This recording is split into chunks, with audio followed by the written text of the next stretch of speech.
Oke, Assalamualaikum warahmatullahi wabarakatuh. Langsung saja ya, Bu Leli akan menyampaikan materi ke-14 terkait dengan ekologi tumbuhan. Ini materinya agak banyak, jadi akan Bu Leli percepat. Izin share screen.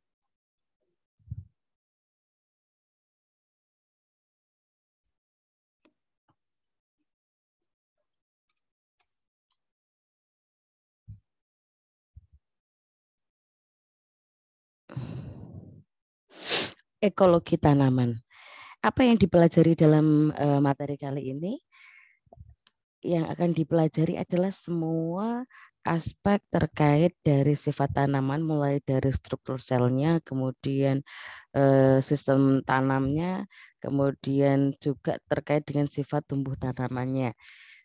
Langsung saja, apa itu definisi ekologi pertanian? Ini sudah kita pelajari berkali-kali di mata kuliah awal, sehingga akan boleh skip ya. Oh ya, di sini disampaikan bahwa kenapa kok kita harus mempelajari ekologi tanaman, karena dasar dari ekologi itu sebenarnya adalah ilmu biologi, dan objek dari ekologi pertanian itu adalah tanaman yang dibudidayakan untuk maksud tertentu. Apa maksud tertentu yang disebut di sini? Maksud tertentu yang dimaksud di sini adalah untuk fungsi untuk memberikan keuntungan secara ekonomi ataupun bisa karena kesenangan dan sebagainya. Secara entomologis, ekologi tanaman berarti ilmu tentang tanaman di lingkungan yang kita tanam sendiri, seperti itu. Sorry, boleh batuk. Next. Apa tujuan mempelajari perkembangan ekologi tanaman?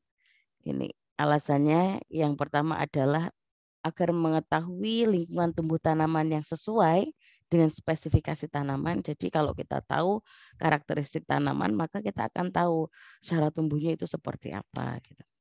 Kemudian membangun agrosistem lingkungan yang sesuai dengan kebutuhan tubuh tanaman.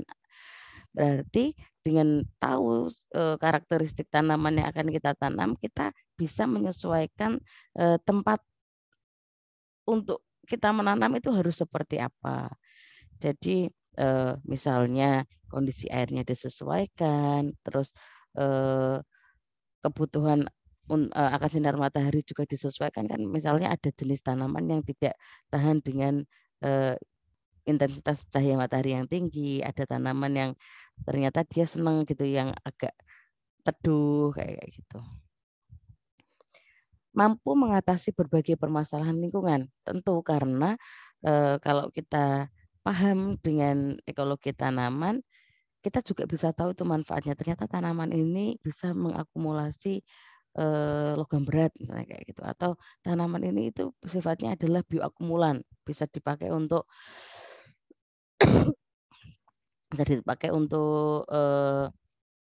membersihkan pencemar bahan organik di perairan misalnya seperti itu.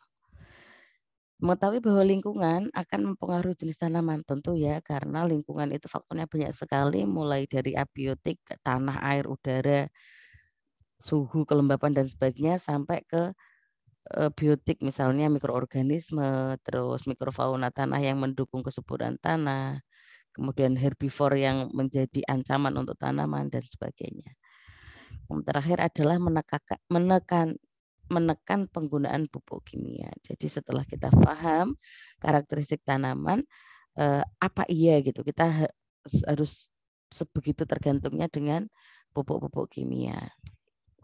Lanjut, ini struktur umum ya dari tanaman, dari yang paling luar sampai ke paling dalam. Ini disingkat jadi EKES, epidermis, korteks, kemudian endodermis, kemudian silinder pusat. Ini bisa teman-teman lihat, ini epidermis, mana ini epidermis, yang paling luar ini adalah epidermis, kemudian di dalamnya yang berwarna hijau ini korteks, terdiri dari jaringan stereon dan parenkim. Kemudian yang lebih dalamnya lagi ini adalah endodermis. yang menyelimuti seludang pembuluh. Kemudian ini adalah silinder pusat. Silinder pusat ini terdiri dari jaringan pembuluh ada 2, yaitu yang berwarna kuning ini adalah floem, yang ini adalah xilem.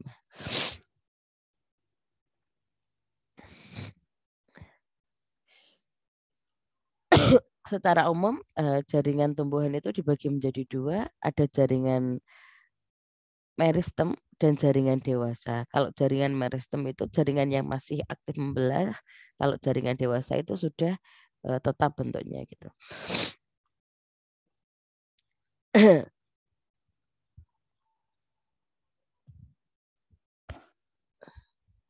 Ini jaringan meristematik, yaitu jaringan yang aktif membelah, disebut juga dengan jaringan meristematik atau embryonal.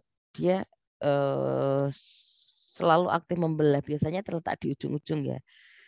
Misalnya di sini di ujung tunas apikal, kemudian ada di ujung akar, kemudian di ujung tudung akar, kemudian di meristem yang ada di apikal akar, kemudian meristem yang akan membentuk akar lateral itu kayak gini.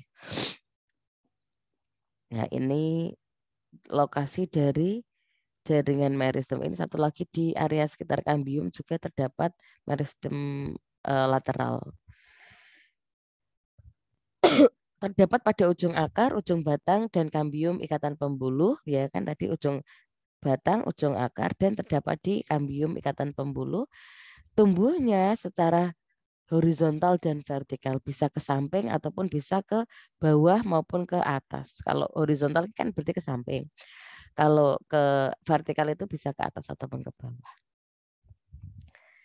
Selain jaringan meristem, ada juga jenis jaringan lain. Yang pertama ada yang selanjutnya adalah jaringan epidermis. Epidermis itu tadi gambarnya masih ingat ya, dia berada di yang paling luar untuk pelindung karena fungsinya adalah melindungi bagian yang ada di bawahnya. Di sini epidermis. Yang berwarna hijau tua ini epidermis ini. Nah, ini yang paling luar. Karena letaknya paling luar berarti kita tahu bahwa fungsinya adalah sebagai pelindung bagi jaringan tumbuhan yang ada di bagian dalamnya. Selain jaringan epidermis juga ada jaringan penguat. Ada 3 macam jaringan penguat, ada parenkim, ada kolenkim, dan ada sklerenkim. Ini gambarnya. Kalau ini yang parenkim, ini yang kolenkim, dan ini yang sklerenkim.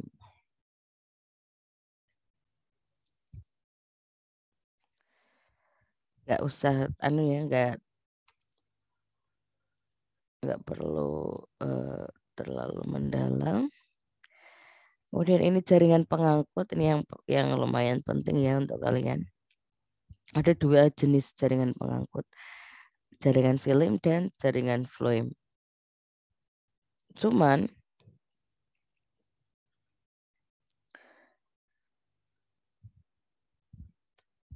bentar. Ini ada 2 gambar yang berbeda untuk jaringan xilem dan floem. Yang satu ini adalah pada batang, dia jelas ya bentuknya mengumpul di tengah. Xilem ini yang berwarna yang berada di lebih tengah yang berwarna pink. Kemudian yang floem ini ada di luarnya.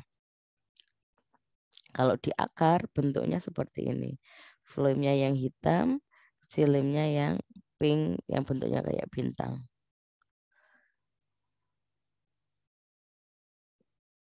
Bukan hitam, ternyata biru ini. Berwarna biru yang xilem. Yang floem, yang pink itu adalah xilem. Apa fungsi 2 berkas pembuluh ini? Kalau xilem itu disebut sebagai jaringan kayu, letaknya di bagian dalam, memiliki trachet yang mengalami penebalan. Dia fungsinya adalah untuk mengangkut unsur hara, air, dan garam mineral dari akar ke daun. Jadi fungsinya kalau xilem itu mengangkat air dan mineral. Kalau floem dia juga disebut sebagai jaringan tapis, letaknya di sebelah luar dari jaringan silim, ya kan? Ini di luarnya, ini juga di bagian luarnya, memiliki sel tapis yang bentuknya kecil dan sel tetangga. Fungsinya adalah mengangkut hasil fotosintesis, yaitu sari-sari makanan ke seluruh tubuh, dari daun ke seluruh tubuh fungsinya.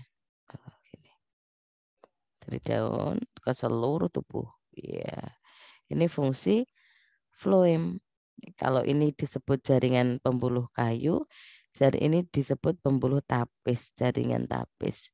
Fungsinya kalau silim ini adalah untuk mengangkut air, kalau fungsinya floem ini adalah untuk mengangkut hasil fotosintesis.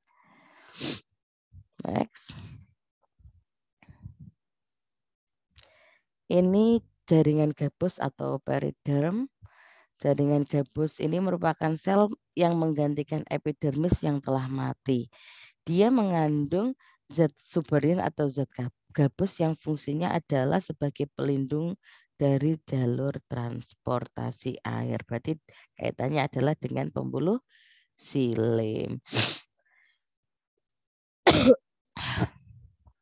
Ini organ pokok akar tanaman itu pada umumnya terdiri dari bagian seperti ini. Tadi kan yang batang, kita ini sekarang ke yang akar. Akar dikotil, berarti berkeping dua, jenis tanaman berkeping dua. Contohnya apa? Pohon-pohonan. Terus pokoknya yang punya kalau monokotil itu contohnya kayak jagung, itu monokotil, dia nggak punya kambium gitu. Di struktur dari akar itu sendiri terdiri dari 3 zona. Ada zona pematangan, ada zona pemanjangan, dan ada zona pembelahan sel. Nah, ujung sel yang aktif membelah ini disebut dengan kaliptra. Kaliptra adalah jaringan yang melindungi ujung akar, dan di daerah tudung akar ini selnya aktif sekali untuk membelah. Di zona pematangan ini profil melintang dari akar ya, mulai yang bagian luar itu pasti epidermis, ini ya warna abu-abu, kemudian di dalamnya ada korteks, kemudian ada endodermis yang melindungi seluding pembuluh, kemudian ada perisikel. Tadi perisikel itu yang menggantikan jaringan yang epidermis yang mati. Ya, sebentar. Sorry salah. Ini yang perisikel ini loh. Kemudian ada floem yang berwarna biru, ada silim yang berwarna pink, kemudian ada rambut akar. Ini adalah silinder vaskular atau silinder berkas pembuluh.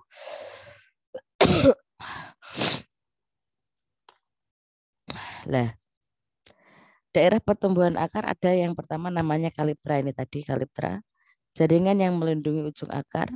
Kemudian ada jaringan meristematik, yaitu jaringan yang masih selalu aktif membelah.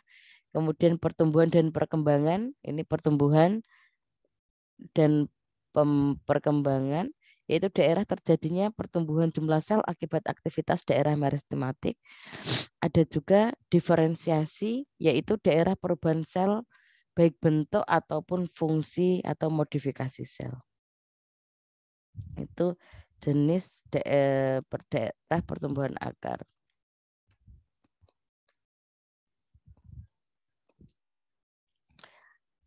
Untuk transportasi akar,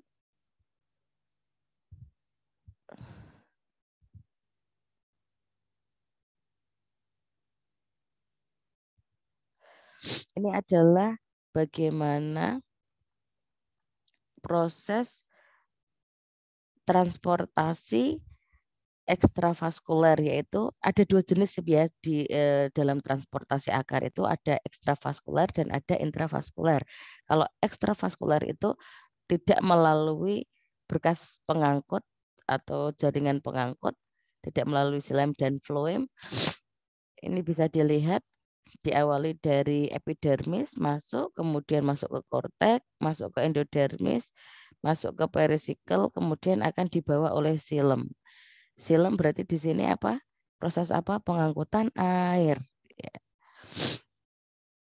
Bisa juga masuknya dari membran plasma, kemudian bisa dari dinding sel, kemudian masuk ke membran plasma langsung ke korteks, endodermis dan seterusnya. Ini ada dua jenis ya, apoplas dan simplas. Apoplas itu pengangkutan air garam mineral serta hasil fotosintesis melalui ruang antar sel. Kalau apoplas itu ya yang berwarna biru. Karena adanya penebalan pada sel endodermis.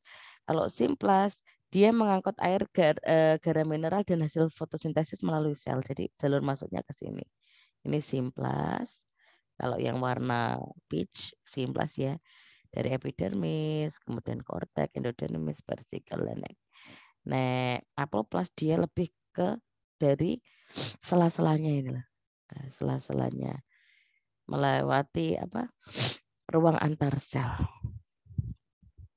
ngerembes ya istilahnya. Apa itu intravaskuler? Intravaskuler adalah transportasi yang melalui jaringan pengangkut, jadi lewat berkas pembuluh, silem, dan floem. Ada 4 macam pengangkutan interferensi. Yang pertama adalah imbibisi, yaitu melalui penyerapan molekul. Ada difusi, perpindahan molekul dari daerah hipertonis yang kental menuju daerah yang hipotonis yang lebih encer gitu kan. Kemudian ada osmosis, yaitu perpindahan molekul dari daerah hipertonis menuju hipotonis melalui selaput semi permeabel, ini osmosis. Kemudian transport aktif, yaitu pengangkutan ion-ion molekul yang menggunakan energi atau ATP. Ini respirasi akar. Respirasi akar biasanya berlangsung secara aerob atau membutuhkan oksigen, bisa melalui stomata, inti sel, epidermis, akar yang muda. Kemudian hasilnya juga sama, CO2 dan H2O. H2O ini biasanya dipakai untuk fotosintesis oleh tumbuhan itu sendiri.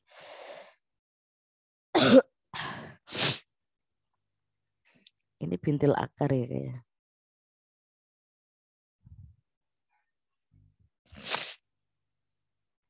Ini jenis akar tanaman, ada akar tunjang, akar gantung, akar tunggang, akar nafas, akar serabut. Kalau akar tunggang ini biasanya untuk tanaman dikotil, kalau akar serabut ini untuk tanaman monokotil. Nah, ini bedanya. Apa bedanya tanaman dikotil dan monokotil? Kalau monokotil itu dia berkeping 1, dikotil itu berkeping 2 bijinya. Jadi ketika dia aktif kan, biji itu kan biasanya kondisinya dorman atau tidak melakukan aktivitas selama sementara waktu, itu dormansi ya.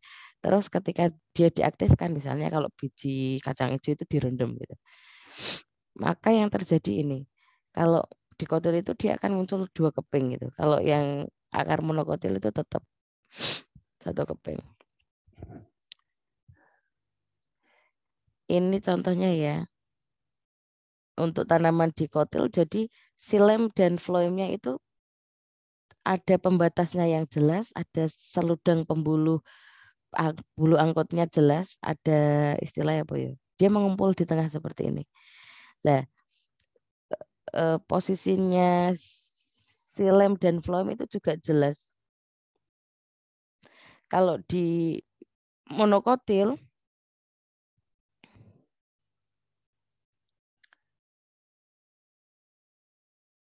silemnya ini kayak gini, di tengah kayak gini. Floemnya di samping kayak gini. Nanti kita lihat melalui tabel aja ya. Kalau monokotil itu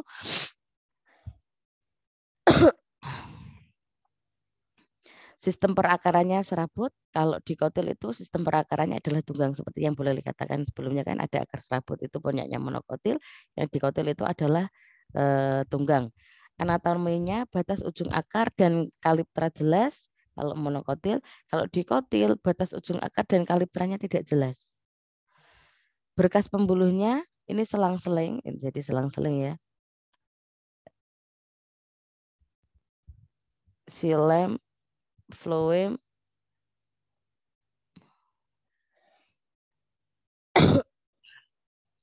kayak gini. Kemudian nek dikotil itu kolateral. Ini tengah, terus benar-benar di bagian luarnya ya.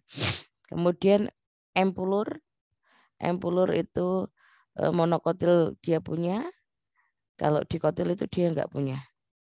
Perisikel punya beberapa lapis, ini perisikel ya. Yang dikotil itu punya banyak, lebih banyak perisikelnya. Kalau sorry, yang monokotil itu punya banyak perisikel, kalau dikotil itu hanya satu lapis perisikel.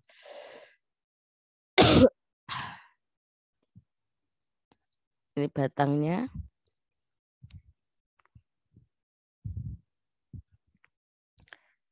Struktur batangnya ya, nanti bisa dilihat sendiri bagian-bagiannya.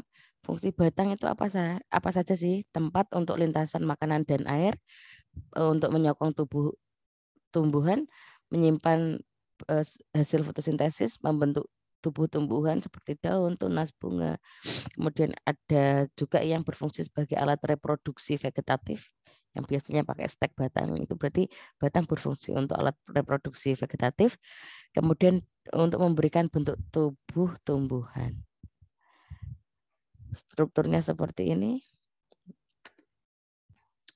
Ini kalau di batang ini yang dimaksud Bu Leli tidak jelas, tidak ada seludang pembuluhnya, berkas pembuluhnya tersebar seperti ini.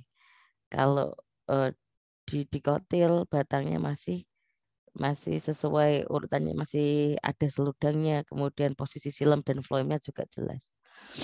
Ini epidermis, kemudian kortek, pembuluh floem, kemudian di tengahnya ada kambium, silem ada di tengah, kemudian empulur.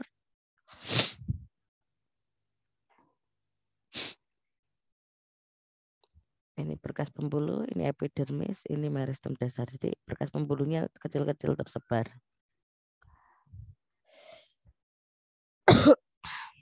Untuk dikotil, epidermis mengalami penebalan zat gabus dan kutikula termodifikasi membentuk lentisel. Lentisel itu yang biasanya ada di permukaan. Untuk korteknya, jaringan parenkim dengan jaringan penguat mengalami penebalan juga. Endodermis mengandung tepung, terdapat floterma atau selaput tepung. Kemudian di silinder pusatnya terdapat berkas pengangkut atau BP. Untuk monokotil, dia tidak mempunyai kambium, pertumbuhannya terbatas, tidak bisa gede banget. Kalau dikotil kan bisa pohonnya bisa diameternya sampai gede banget itu kan kalau nggak ditebang-tebang. Kemudian ikatan pembuluh dengan tipe kolateral tertutup, memiliki empulur dan sklerenkim, epidermisnya dengan stomata dan bulu-bulu akar. Di sini biasanya ada bulu-bulu.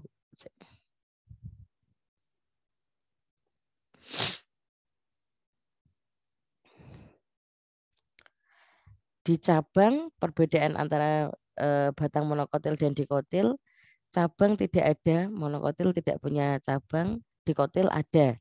Jaringan pengangkutnya kalau monokotil tersebar tadi, kalau dikotil teratur. Kambiumnya dia ini tidak punya, yang monokotil, yang dikotil dia punya kambium. Rongga udara kalau monokotil besar, kalau dikotil tidak ada rapat padat gitu.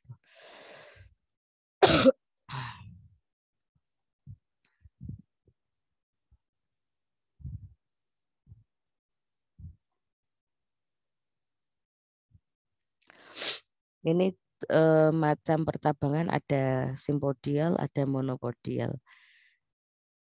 Kalau simpodial itu satu batang ada beberapa cabang, kalau monopodial hanya ada satu.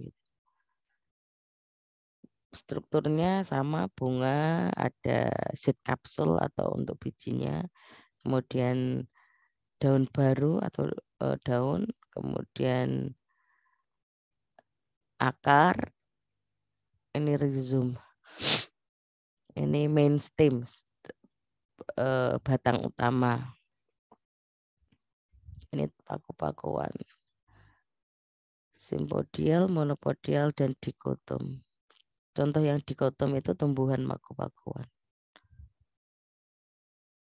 Ini lingkaran tahun hanya ada di tumbuhan dikotil, terjadi akibat pertumbuhan kambium. Kenapa kok bisa muncul kayak gini? Ini menunjukkan pertumbuhan yang berbeda di setiap musim. Kalau jaraknya lebar ini berarti di musim hujan karena pertumbuhannya cepat, dia punya cukup air. Kalau kemudian yang warnanya coklat tua ini adalah pertumbuhan di musim kemarau. Pertumbuhannya hanya sedikit. Kenapa? Karena tidak ada cukup air untuk mendukung pertumbuhannya. Ini daun, fungsi daun untuk organ fotosintesis jelas ya, untuk alat transportasi, membatasi proses transpirasi, biasanya dengan dilapisi lapisan kutikula atau lapisan lilin atau dengan menggugurkan daun. Dan ada juga daun yang berfungsi sebagai alat reproduktif. Ini strukturnya, epidermis paling luar, ini berkas pembuluhnya, xilem dan floem. Yang ini adalah kloroplas. Kloroplas itu seludang klorofil. Kemudian ini adalah stomata, tempat terjadinya pertukaran gas CO2 dan O2. Kemudian ini ada jaringan palisada atau jaringan tiang. Ini kloroplas ini yang kecil-kecilin loh. Ini sel penjaga, guard cell. Ini kutikula.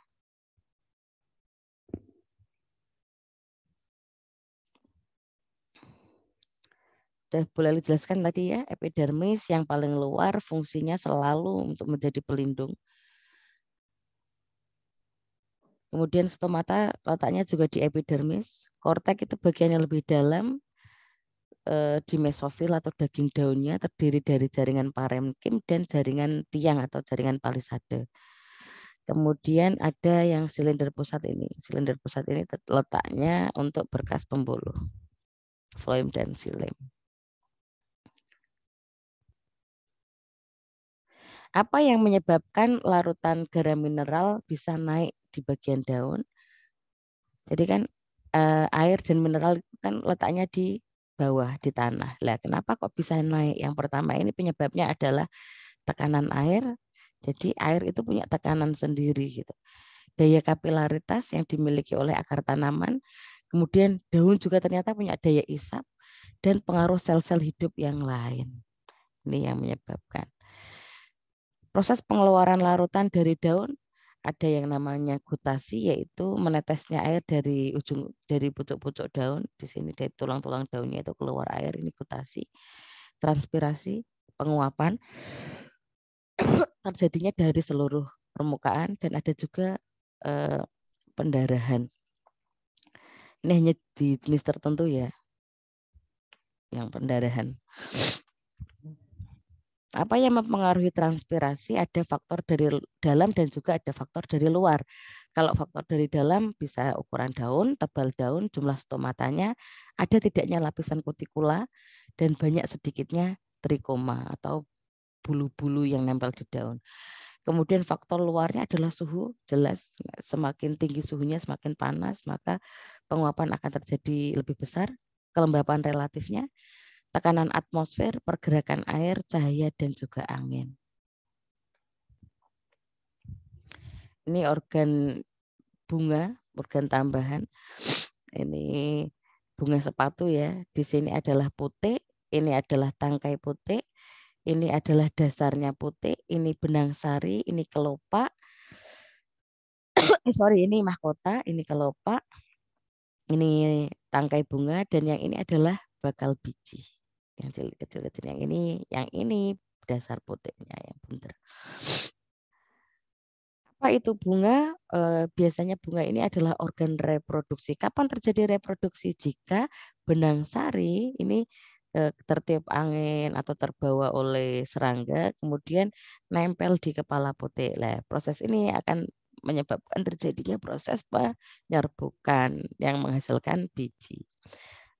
Hanya dipunyai oleh tumbuhan tingkat tinggi, terbentuk dari bentuk cabang, kemudian berdasarkan gamet bunga dibedakan menjadi dua, ada monoseus atau berumah satu. Berumah satu itu jika kepala putik dan benang sari itu ada di satu bunga, dan ada juga dioseus atau berumah dua. Jadi putiknya ada di bunga yang berbeda, benang sarinya ada di bunga yang berbeda. Ada yang namanya tumbuhan gimnosperme. Apa itu tumbuhan gimnosperme? Dia tidak memiliki bunga sesungguhnya. Ini pinus-pinusan itu loh. Alat reproduksinya berupa strobilus, ini strobilus. Mengandung daun buah dan serbuk sari. Misalnya Pinus mercusi.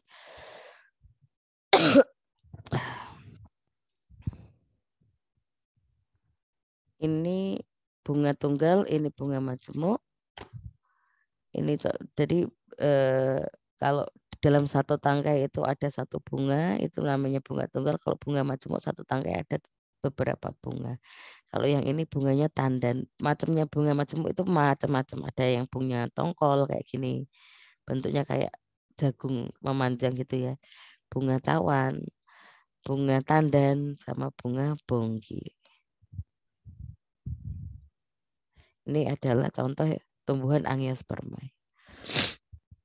Untuk buah, ini kulit buah, ini tangkainya, ini daging buahnya, ini bijinya. Fungsinya apa?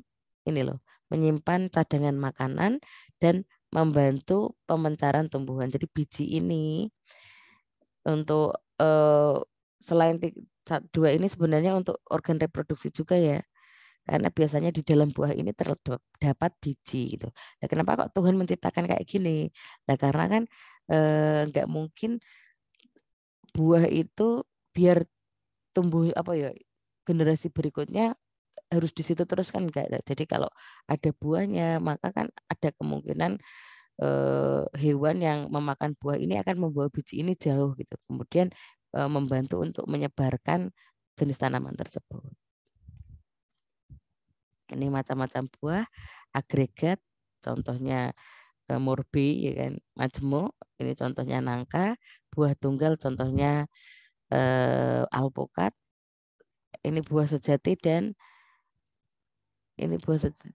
Kalau buah sejati contohnya ada mangga, apel, pepaya, nanas dan sebagainya. Biji ini berkeping 2 dan berkeping 1 tadi ya. Ini contohnya. Dia terbentuk dari bakal biji, terletak pada bakal buah, alat reproduksi generatif, bagian dalam memiliki embrio atau calon individu baru, ini embrionya. Fungsi biji untuk menyimpan cadangan makanan dan alat pementar tumbuhan, ini kayak buah tadi ya. Sifat tumbuhan, pertumbuhan tanaman merupakan hasil interaksi yang kompleks antara faktor internal dan faktor eksternal. Internal itu maksudnya adalah apa yang ada di dalam tubuh tanaman sendiri, dan faktor eksternal adalah lingkungan tempat dia hidup. Faktor apa yang mempengaruhi tumbuhan? Ini tadi internal genetik bisa, hormon dan enzim juga bisa yang ada di dalam tubuh tumbuhan. Kalau faktor eksternalnya ada cahaya, temperatur, air, unsur hara, kemudian kelembapan dan sebagainya. Oke, terima kasih. Materi ke-14 selesai ya. Boleh diakhiri dulu. Kalau ada pertanyaan bisa didiskusikan waktu di kelas. Terima kasih. Assalamualaikum warahmatullahi wabarakatuh.